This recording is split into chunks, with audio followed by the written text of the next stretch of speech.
in the heart of Shreveport, Louisiana, an evening that began as a routine town hall transformed into an unforgettable moment of raw emotion, deep introspection, and unexpected revelations. The air was thick with anticipation as locals gathered in a modest church fellowship hall, their folding chairs scraping against the polished floor. Families, retirees, and longtime Trump supporters waited eagerly, expecting an evening filled with discussions on policy, economy, and the future of America. But no one, not even Donald Trump himself, could have predicted the moment that would leave the entire room speechless. Among the crowd was an 8-year-old girl named Lily, dressed in her best Sunday dress, clutching an old leather-bound Bible passed down from her late grandmother. While others came to discuss politics, she came with a question that had been weighing on her heart for months. And when the moment finally arrived, she gathered her courage, stepped forward and asked, "Mr. Trump, what does God mean to you?" The energy in the room shifted instantly. The casual chatter stopped. The air grew thick with silence. Even Trump, a man known for his quick wit and confident responses, was momentarily at a loss for words. It was as if time itself paused, forcing everyone in the room to confront a question many avoid in their daily lives. For a full 5 seconds, he didn't answer. Instead, he studied Lily, then the Bible in her hands, and something about his demeanor softened. What followed next wasn't a politician's polished response, but a deeply personal, unexpected revelation about faith, loss, and the struggles that define our journey through life. A town hall like no other. What happened left everyone in tears. Town halls are usually a battleground for debates, discussions, and pressing policy questions. People come armed with concerns about taxes, healthcare, and government decisions. They expect bold promises, strong opinions, and strategic rhetoric. But on this particular evening, something profoundly different happened. Lily's question cut through the noise, the politics, and the expectations. It wasn't about policy, wealth, or power. It was about something deeper, something that resonated in a way no tax plan or infrastructure proposal ever could. As Trump leaned against the podium, his expression uncharacteristically subdued, he admitted, "That's a big question, and it's not one I've always had the answer to." The honesty in his voice was striking. This was not the usual bravado-filled Trump that people were accustomed to. This was a man standing before a crowd, reflecting on his own struggles with faith, doubt, and redemption. He spoke about his childhood, about sitting in church pews, staring at the stained glass windows, wondering if God was listening. He talked about the loss of his brother, Fred, and the anger he felt toward God in that moment. "I turned away for a while," he admitted, "because I didn't understand why things happen the way they do." The room was completely silent. People leaned in, their faces reflecting emotions ranging from curiosity to deep reflection. For many, faith is a private matter, one often left unspoken in public discourse. But here, in this small church hall, a conversation about faith was taking center stage, uniting the audience in an unexpected, deeply personal way. By the time he finished, the room wasn't just silent. It was emotional. Eyes welled with tears. Hands were clasped in quiet reflection. And even the most skeptical listeners couldn't deny that something special had unfolded before them. Trump's most honest answer yet, and it came from an 8-year-old. Politicians are known for avoiding tough questions, dodging topics that might make them appear vulnerable. But on this night, with an innocent yet profound question from a child, Donald Trump did something rarely seen in the world of politics. He opened up. He didn't pivot. He didn't deflect. He didn't turn the moment into a political talking point. Instead, he shared something real. "Faith," he said, "is like climbing a ladder. Sometimes you're afraid. Sometimes you don't know where it leads. But you keep climbing because you know there's something greater at the top." This wasn't a rehearsed response designed to win votes. This was a reflection from a man who, despite his success and wealth, had wrestled with the same questions about faith that many in the audience had. "There were times I thought maybe God had given up on me," he confessed. "But then I realized faith isn't about always having the answers. It's about believing even when you don't." The impact of his words was visible. An elderly woman dabbed at her eyes with a tissue. A man in the back nodded slowly, as if he had been carrying the same doubts for years. Even Lily, her Bible still clutched tightly, stood still, absorbing every word. In a world where speeches are carefully scripted, where politicians measure every sentence for public appeal, this was different. This was raw. This was honest. And it all started with one little girl who dared to ask a question. When a child's faith met a leader's reflection, unforgettable. Lily's question was not meant to challenge or provoke. It was born out of genuine curiosity, an innocent search for understanding. And yet, it did something extraordinary. It transformed a typical political event into a deeply human moment. As Trump continued, he spoke directly to Lily, his voice softer than usual.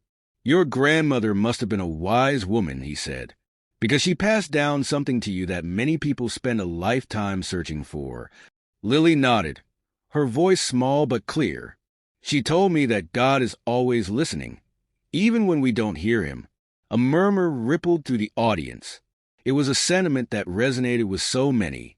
How many times had they questioned whether their prayers were heard? How many times had they wondered if their struggles had meaning? In that moment, Lily wasn't just a little girl in a Sunday dress. She was the voice of every person in that room who had ever wrestled with faith, with doubt, with the search for something greater than themselves. "What does God mean to you?" Trump's unexpectedly raw response. By the end of the evening, what had started as a town hall about policy had turned into something much bigger. Trump, known for his fiery speeches and unwavering confidence, had shown a different side of himself, a side that struggled, that questioned, that searched for meaning just like everyone else. "God," he finally said, "is the reason I keep going, even when it's hard, even when I don't have the answers." The response was powerful, not just because of who said it, but because of how it was said, with humility, with sincerity, with an honesty that felt rare in today's world. Lily's eyes shimmered, but this time her tears did not fall. Instead, she smiled, a small, knowing smile, as if she had just witnessed something extraordinary. And perhaps she had. Because sometimes the most powerful moments don't come from speeches or debates. They come from a simple question, asked at the right time, with the courage to listen to the answer. And that night, in a quiet church hall in Louisiana, that's exactly what happened. No one expected this question or the emotional answer that followed. In a room filled with eager spectators, all expecting a night of strong political discourse and strategic talk, no one anticipated the moment that would silence everyone. As question after question rolled in, many focusing on taxes, policies, and economic strategies, the event took a dramatic turn when an 8-year-old girl stepped forward, her small frame contrasting the magnitude of the moment. Her voice, though soft, cut through the air like a bell. "Mr. Trump, what does God mean to you?" A hush fell over the crowd. It was as if every breath had been stolen, every sound swallowed by the weight of the question. Even Trump, known for his rapid responses and unwavering confidence, paused. It was a rare sight. A man who had dominated the world stage with his words suddenly searching for the right ones. His eyes flickered to the Bible in Lily's hands, its worn leather cover hinting at generations of faith. A deep breath, a moment of reflection, and then a response that would stay with everyone in that room forever. A simple Bible, a big question, and a moment that stunned a nation. That old leather-bound Bible, passed down from Lily's grandmother, was more than just a book. It was a symbol, a relic of unwavering belief, and that night, it became the catalyst for an extraordinary moment. Trump's voice softened as he acknowledged the weight of Lily's question. "That's not an easy one," he admitted, "and I haven't always had the answer." A murmur rippled through the audience.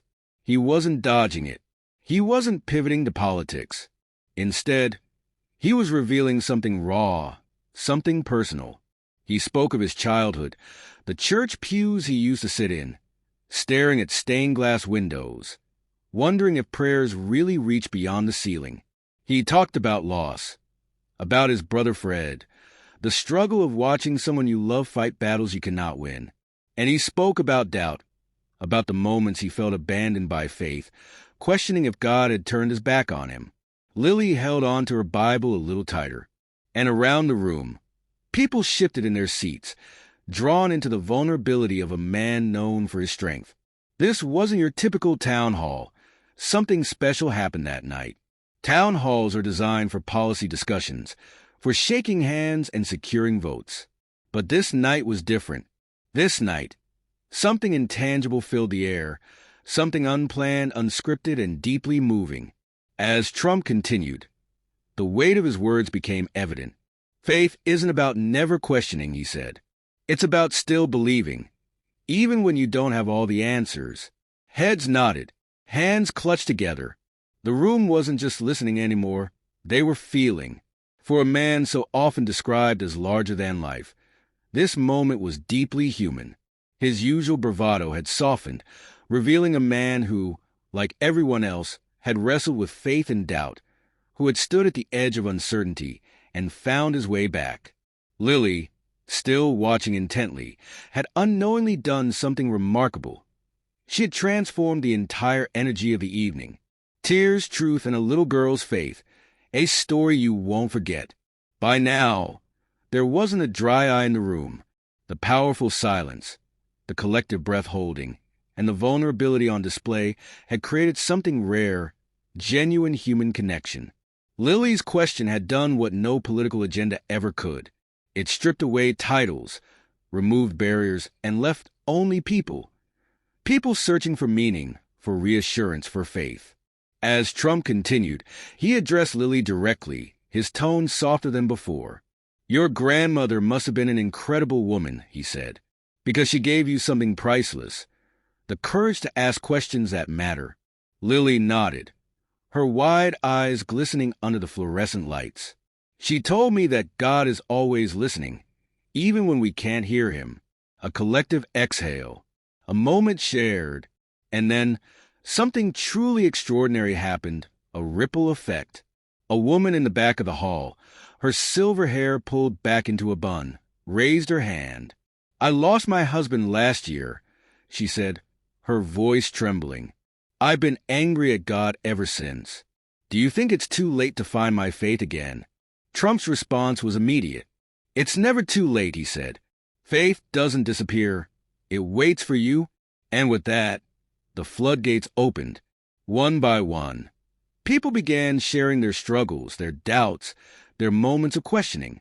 The room became something more than a town hall. It became a place of healing, of unity. And it had all started with one little girl and a simple question. Faith, doubt, and a leader's confession. This moment changed everything. When the event had begun, no one could have predicted what it would become. Trump, known for his boldness, had shown something different that night. Humility, vulnerability, a willingness to admit that even he, a man who had built empires, had faced moments of doubt. His words, simple yet profound, hung in the air. "Faith is like climbing a ladder," he said. "You don't always know where it leads, and sometimes you're afraid to take the next step. But you keep climbing, because you know something greater is up there." The room, which had been filled with political expectations, now held something else entirely. Hope. Lily, standing beside her mother, looked up at her and whispered, "Grandma would have liked this." Her mother squeezed her hand, smiling through her tears. She would have loved it. As the night ended and people slowly filtered out, something had changed. Strangers who had entered the hall with nothing more than polite nods now lingered, exchanging heartfelt conversations, sharing quiet moments of understanding. And for one little girl, the night had been more than just a town hall. It had been proof that sometimes the biggest impact doesn't come from speeches or policies. It comes from a simple question, asked at the right time, with the courage to listen to the answer. Not a dry eye in the room. What Trump said about God hit deep. As the night unfolded, the energy in the room changed from political enthusiasm to something far deeper. This was no longer about policies, party lines, or upcoming elections. This was about something far more personal, faith doubt, and the search for meaning. When Trump began speaking about his personal relationship with God, the audience expected the usual political rhetoric. Instead, what they got was something no one saw coming. "I haven't always known the answers," he admitted. "There were times I questioned if God was even listening." His voice, typically strong and commanding, softened with sincerity. He shared stories of personal loss, moments of doubt, and times in his life when faith seemed more distant than ever. He spoke about his brother, Fred, and how losing him had shaken his belief in a higher power. "I was angry at God," he confessed. "I didn't understand why things happened the way they did." In that moment, the room was silent, so quiet that even the shuffling of feet and the occasional cough had ceased. People who had come expecting political dialogue found themselves confronted with something unexpected: vulnerability. Tears welled up in the eyes of many. A few openly wiped them away. They weren't crying because of sorrow, but because they saw themselves in his words. They, too, had experienced loss, questioned faith, and longed for reassurance. And now, standing before them, was a man who had been through the same. An unexpected question that made everyone stop and think. It wasn't policy debates or campaign promises that changed the tone of the evening. It was one simple, unexpected question, asked by an 8-year-old girl. "Mr. Trump, what does God mean to you?" The innocence of the question made it all the more powerful. It wasn't about political gain. It wasn't about approval ratings. It was about something much more significant. Trump, a man known for his quick, confident responses, did something unusual. He paused. The room, once buzzing with conversation, fell into silence. He glanced at Lily, the little girl who had asked the question, and then at the Bible she held close to her chest. In that moment, it was clear that he wasn't just answering for her. He was answering for everyone in that room who had ever asked themselves the same question. "God," he finally said, "is the reason I'm still standing." The words were simple, but they carried the weight of years of struggle, success, and self-discovery. The audience, many of whom had come expecting political discourse, found themselves instead reflecting on their own faith, their own doubts, and the moments that had shaped them. It was a question that no one expected, and yet it was the one that everyone needed to hear. One little girl, one big question, and a night that no one saw coming. No one in the room could have predicted what would unfold that night. It was meant to be a town hall, just another event on the campaign trail. But one child's courage to ask a question transformed it into something much more. Lily, a small girl with an old Bible, had unknowingly changed the entire atmosphere. Her question had opened a door, allowing something rare and powerful to enter, a moment of honesty, of connection, of true human vulnerability. Trump's answer didn't come in the form of a rehearsed speech or carefully crafted statement. It came from a place of authenticity. "Faith isn't about having all the answers," he said. "It's about believing even when you don't." As he spoke, the audience leaned in, hanging on every word. It was as if they had been waiting for someone to say out loud what they had felt in their hearts for years. Lily, wide-eyed, took in every word. Her small hands gripped her Bible a little tighter. And as she listened, something in her expression shifted. From curiosity to understanding, from questioning to a quiet sense of peace. It wasn't just a town hall anymore. It was a moment that would be remembered for years to come. Trump opened up about his faith, and it wasn't what you'd expect. For a man who had spent years in the public eye, Trump had built a reputation for being bold, confident, and unwavering. But on this night, the world saw a different side of him, a side that few had witnessed before. As he spoke about faith, his usual bravado faded. In its place was a man who had wrestled with belief, who had questioned, and who had, despite everything, found his way back. "I used to think faith was about knowing everything," he admitted. "But I've learned that it's about trusting, even when you don't understand." Heads nodded across the room. People who had never met each other exchanged glances, as if silently acknowledging the truth in his words. This wasn't a speech designed to win votes. It wasn't about politics. It was about something deeper, something real. And for those in the audience, it was a moment of rare authenticity in a world too often filled with noise. When politics took a back seat to something much more powerful. As the evening came to a close, the atmosphere in the room was different than when it had begun. People had come expecting a political event. They had left with something much more valuable. The night had not been about policies or partisanship. It had been about faith, about resilience, about the things that truly matter. As Trump prepared to leave, he turned back to Lily, who was still holding her Bible close. Never stop asking questions, he told her, because sometimes the right question can change everything. And with that, he walked off stage, leaving behind a room full of people who had been changed, not by politics, but by a single, unexpected question. People lingered long after the event had ended, talking in hushed voices, sharing stories, reflecting on what they had just witnessed. It was a reminder that, sometimes, the most important moments aren't the ones we plan. They're the ones that happen when we least expect them. And that night, in a small church hall in Louisiana, something truly powerful had happened.